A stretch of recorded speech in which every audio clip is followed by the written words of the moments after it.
Assalomu alaykum Zotdor Chorva YouTube kanali ishqibozlari. Bugun sizlarga qoramolga qanday qilib inyeksiya, ya'ni ukol qilish haqida video tayyorlaymiz. Video davomida o'sha muskulga, teri ostiga, vena qon tomiriga ukol qilishlarni ko'rsatib o'tamiz. Ovoz o'sha o'zimiz shu sohada yurganimiz uchun ko'p o'sha mol boquvchi insonlar telefon qilib turib, mana bu preparatni muskulga qilinadimi, teri ostiga qilinadimi, molni qaysi sohasiga ukol qilinadi deb ko'p so'rashadi. Sizlardan bir iltimosim bor edi. Har qanday o'sha hayvoningiz uchun olgan preparat qismiga o'sha yozib qo'yadi. Agar o'zbekcha yozuvda bo'lsa, mana ko'rishingiz mumkin. Muskul orasiga, teri ostiga yoki vena qon tomiriga. Agar ruscha yozilgan bo'lsa, xo'p, qani mana bu yerda mana раствор внутримышечный, подкожный teri ostiga, внутримышечный muskul orasiga.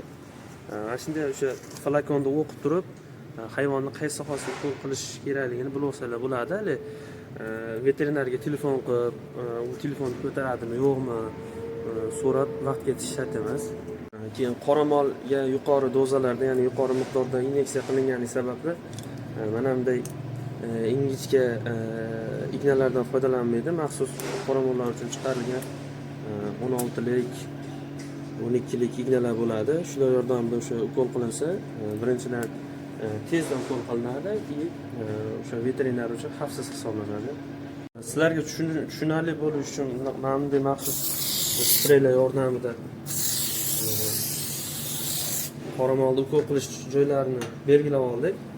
Mana bu yer molning sag'ir yuzasi hisoblanadi. Ko'rishingiz mumkin, uchburchak shaklda chizib ko'rsatib qo'ydim. Bunaqa hop ko'rishingiz mumkin, yuzasi katta hamda chuqurroq joy qismi bo'ladi.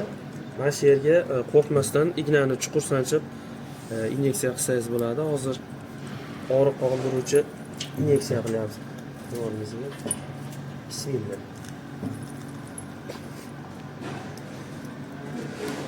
Ikkinchi muskul qismimiz shu son sohasida joylashgan hisoblanadi. Mana ko'rishingiz mumkin, yarim oysimon shaklida chizib qo'yganman.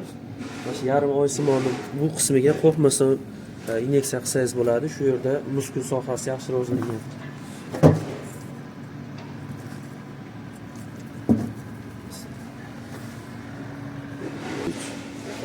Uchinchi inyeksiya qiladigan sohamiz bo'yin sohasi hisoblanadi. Bu yerga muskulga ukol qilsa ham bo'ladi, keyin podkojani, teri ostiga vaksinalarda, keyin maxsus ivermektin tarkibli preparatlar foydalansa bo'ladi. Keyin ko'pchilik vitaminlarni ham mana shu yerga teri ostiga ukol qilinadi. Hozir ko'rsatib o'tamiz. Shu terini bemalol qo'rqmasdan kuchli bosim bilan tortib turib, ignani sanchib olamiz.